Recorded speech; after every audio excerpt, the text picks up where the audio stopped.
everyone, and welcome to the For Fun of Knit podcast. My name is Linda, and I normally come to you from South Surrey in just outside of Vancouver, British Columbia, Canada. Today I'm coming to you from the Costa del Sol in Spain, where I will be here for probably the next 6 weeks or so. Anyway, thank you so much for tuning in and giving my channel a chance. This is where I share all my wonderful adventures and misadventures in knitting and sometimes other fiber arts like crochet or a little bit of spinning. But for the most part, while I'm traveling, I tend to spend most of my time knitting. I am going to share with you some finished objects, some works in progress. I don't think I have any acquisitions today, but certainly want to update you on a little bit of the goings on. Now, couple things. One, my hair is in an in-betweeny stage, so if you see flyaways everywhere or little pieces sticking out, it's because I can't contain my hair. Number one. Number two, this podcast is going to come in several sections, and it might be a 2 separate videos or 3 separate videos because my iPhone is an iPhone 10 and it does not have enough memory left to actually do the videos at length. So bear with me. If it comes in part 1, 2, and 3, just make sure you're watching part 1 first. But the nice part about that is they'll be shorter and you can break them up and watch them over time, which is kind of nice as well. Anyway, for those of you who are new, welcome. For those of you returning, so happy to be spending this time with you. And thank you so much for all your wonderful comments. I do want to recap the last episode. I think this is episode 61. And I certainly want to recap some of the comments that I got. So thank you so much for your comments. I apologize. It took me 3 weeks to get back to you, and so I'm not going to apologize anymore. It's difficult responding to all the comments. I do respond to them all, and I love them, so please keep them coming, because I feel that way we get to have a little bit more of a conversation, and I get to know you a little bit better. You know a lot more about me than I do about you, so it is my way of connecting with you. So it might take me a while to respond, but I absolutely do. Anyway, recapping the last episode. The vest, the Aura vest, won hands down. So we're going to talk about the Aura vest today from Irene Lynn. The other thing I was talking about was the color work in my Festive Yoke sweater. Hands down, leave the color work to the yoke only, otherwise it would get too busy. So thank you for that. Those were kind of my intuitive assumptions, but it's nice to have that confirmation from the knitting community, as it were. I do want to highlight 2 patterns that were brought up because of the mitts that I knit the last time. A viewer recommended the Pioneer mitts, which I'll show a photo. I don't know if I'm going to show a photo. Maybe I should scoot over this way, and that way I can stick photos up there. The Pioneer mitts, which is a free pattern. I did the November mitts, and that's the finished object. I'm going to show those. And they're no longer a free pattern. The other option was a cozy cuffed mitts. That was recommended by a viewer, and they're a pattern by Karen Everett. And I'll show them up here as well, and they are still a free pattern. So there you go. What I loved, I have to say, I think what I loved most about all the comments was so many of you have been to Spain, whether, in your traveling, post high school days or very recently, or you're retired here. It is amazing how many of you have actually been to this part of the world, and just hearing about your fondness for this country, for this area of Spain in particular, but your memories of the Ronda Road. Oh my gosh, I was peeing my pants. And you know who you are. That story just killed me. That just killed me. But I just love it because the world is getting much smaller, and just the ability that, I'm able to meet all of you virtually, if not in person, then virtually, and then we have these connections. It's just the greatest thing. So thank you for all your comments. And one of my viewers is from Ecuador. And so Ecuador, we're talking about the lack of water here. I think I brought the water, because no sooner did I say that than we had torrential rainstorms, and the the reservoir that is here, the Pontana that is here, went from 30% to 50% ever since I've been here, because guess what? It has been monsooning. It's been crazy, and we're getting another rainstorm tonight. Today is November 12th. Nothing like Valencia got, the province or the area of Valencia got. And keep in mind, what happened in Valencia wasn't in the city, and it wasn't in the downtown city of Valencia. It was in the outskirts and outlying townships of Valencia. Valencia. Horrific, absolutely horrific. They still are working on cleaning that up. Just devastating. I don't know what to say about it. It's just absolutely devastating, and that could happen anywhere in a drought-laden country. So Ecuador, suffering from droughts, also having limited power, so they're on power rations, and I'm hoping for you that is passing. But what I did learn, and this is another fantastic thing about all the comments, what I did learn is that November 3rd is a very special day in Ecuador, and particularly for the city of Cuenca, I guess it's South American, Cuenca. It's the Independence Day from Spain. So I thought that was, okay, relevant. So Cuenca was actually in what did I write down? I think it was 1890. I wrote it down somewhere, but it's not here. I think it was in 1890, they joined forces with, I'm going to pronounce this wrong, but Guayaquil and Quito, and they fought against the Spaniards, and they formed Ecuador through their independence. So November 3rd, big Independence Day. And if I've got a little bit of that history wrong, I apologize. But I do have a viewer from Ecuador, if not one or two, and I just thought that was kind of cool to share. So thank you for sharing that little bit of history. So that sort of pretty much ends the part of the recap from the last episode. Let's talk about what I'm wearing and my first finished object. And this is going to take a little while. It's going to take a little while. So, as you can see, and I'm going to have to take it off because this is boiling. This is my GO Dynamo shawl from Steve & West. So I'm going to back up the truck here, and I'm going to stand up and look at this beauty from where we started all the way to, oh, actually, that's not where we started. We started here, and I'll get to that. But these beautiful geometric designs, you have some brioche, and then you had this section, and then you had an optional border.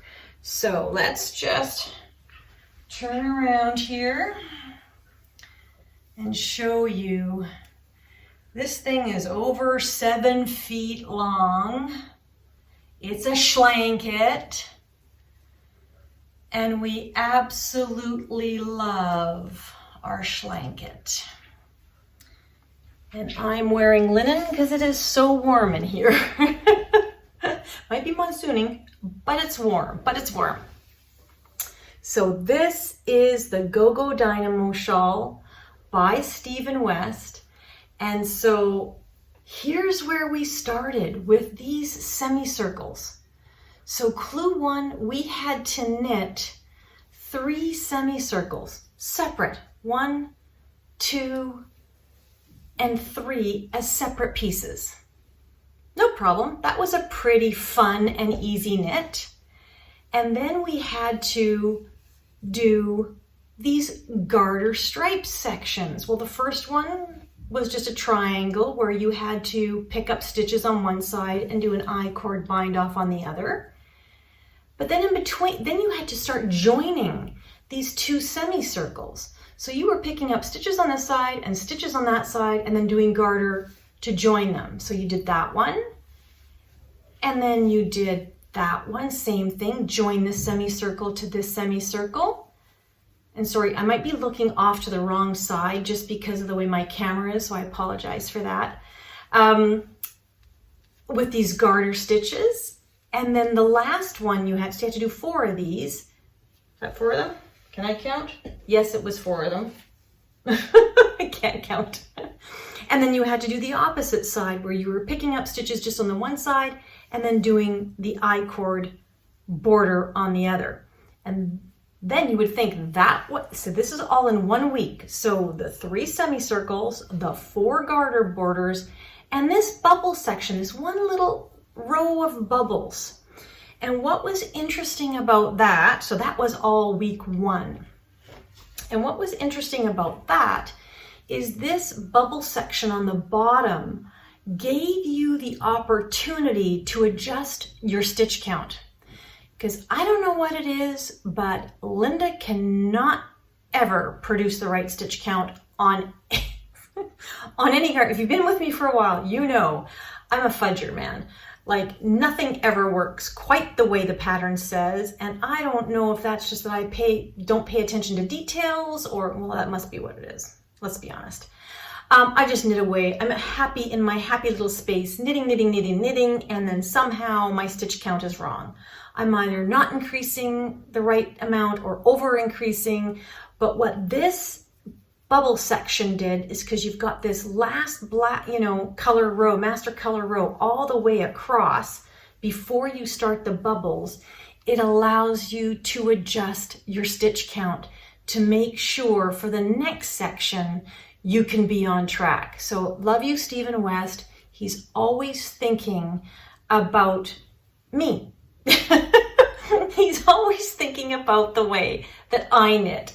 So then comes week 2. Week 2 were these, you had the choice of brioche and eyelets. And honestly, I've been through the whole hashtag for this mystery knit along, and I didn't see one person who posted the eyelet version.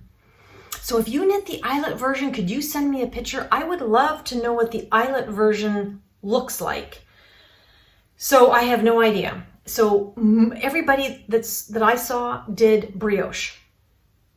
And so this is the brioche section, and this is where you had so this is week 2, and you do the brioche section, a bubble section, a brioche section, and a bubble section.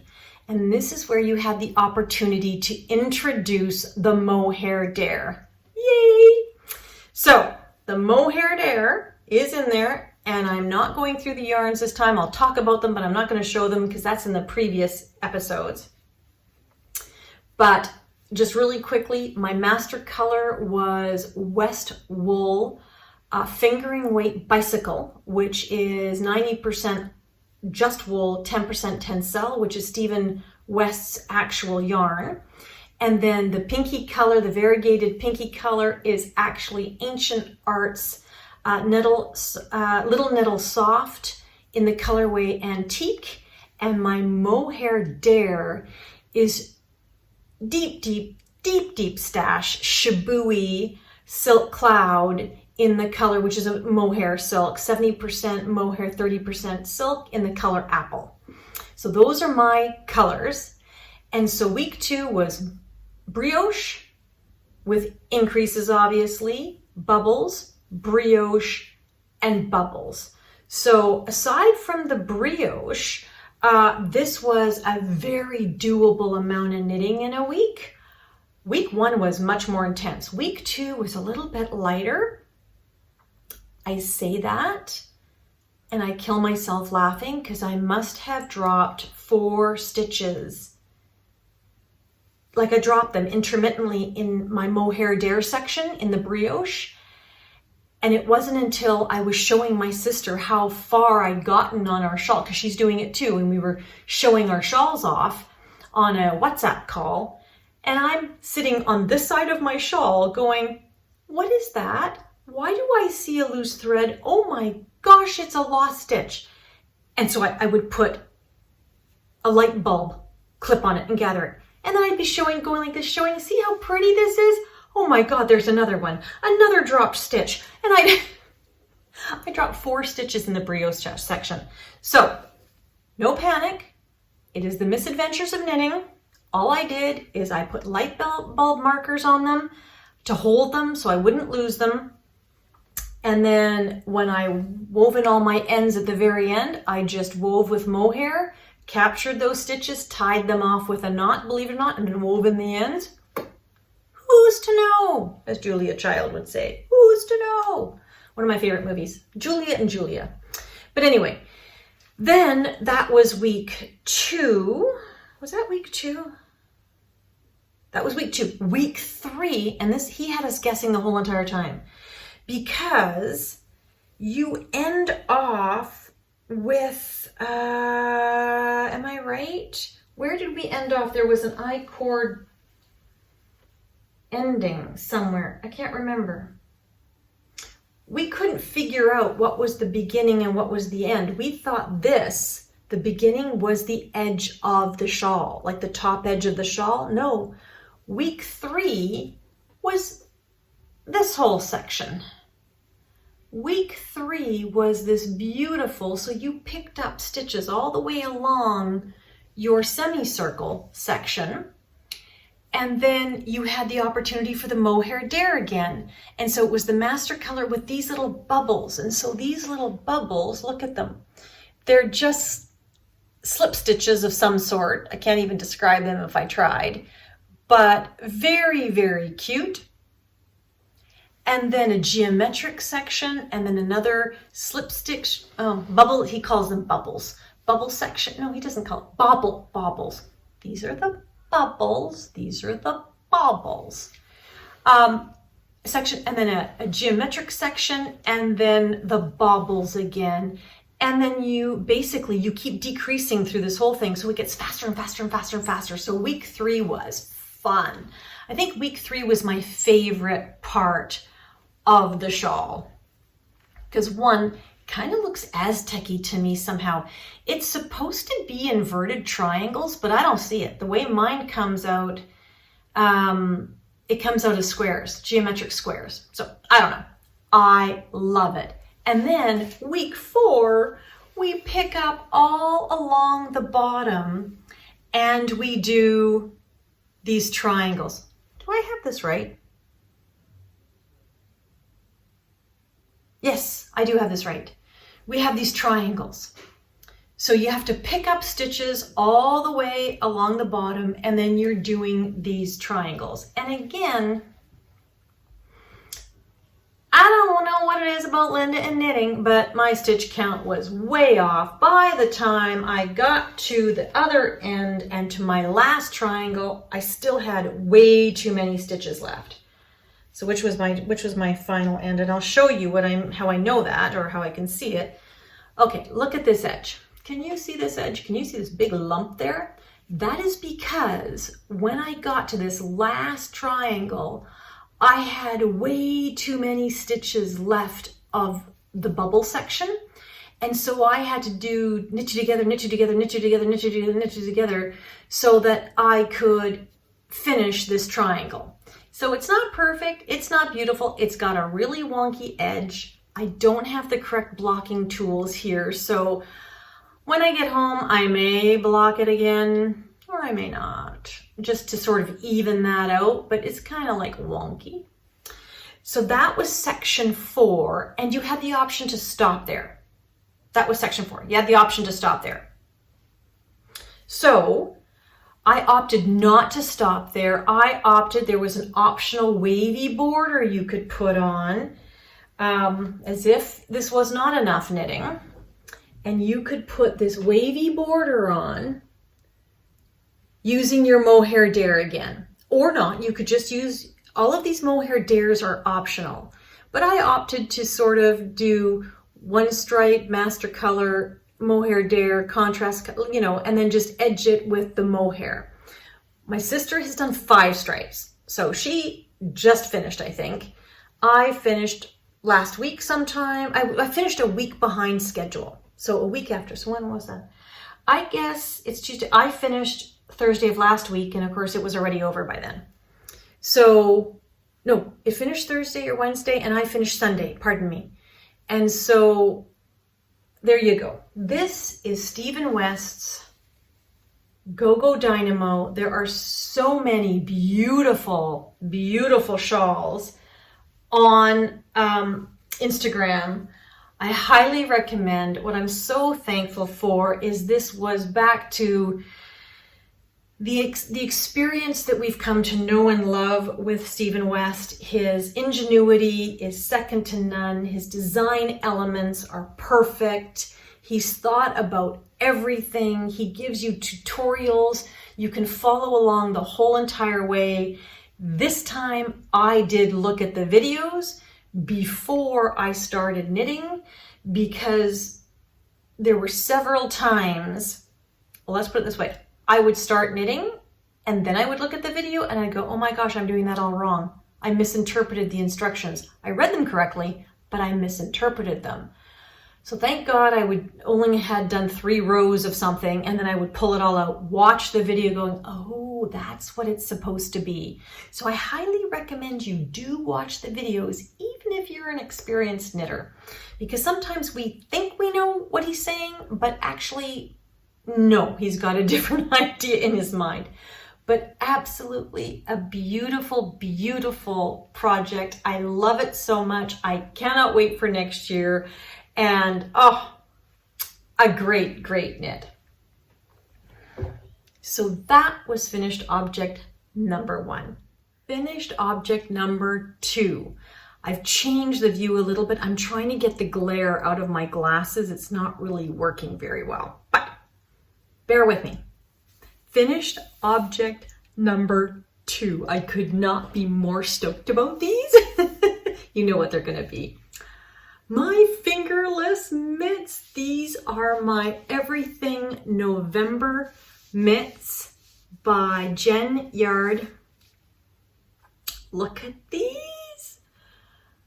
Oh, I have to have so many. I have to have fingerless mitts now. Like, this to me is just the warmth around your wrist. I didn't realize that that's actually a point at which your body would actually determine whether it's cold or warm or not. If you keep your wrists nice and warm, kind of like your feet. I always knew your feet. If your feet are cold, you're cold. If your feet are warm, you're warm. I think your wrists are something very similar, because there's something huggable about having your wrists covered. And these fingerless mitts, oh, look at them. They're absolutely lovely. Remember in the last episode, I knit the Tilda mitts, and I modified them to make them fingerless. And the only thing I would have changed in that pattern is to add a thumb gusset. And this one has a thumb gusset. And notice how the ribbing goes straight up and down. It's not getting pulled. There's no tension here. I'm absolutely loving this. The yarn, I wish Comfy Cozy Knits had more of this. So if you ever watch this, please buy more. I will buy more. This is their 80s, electric 80s. It's called the electric 80s colorway. I love this. This is so happy and so fun without being like too far out there as far as I'm concerned. But I just love them. So it is a fingering weight yarn knit with 2.25 needles, 2.25 millimeter needles. This is no longer a free pattern. I think she's charging $5 US if I'm not mistaken. When I got it, it was free.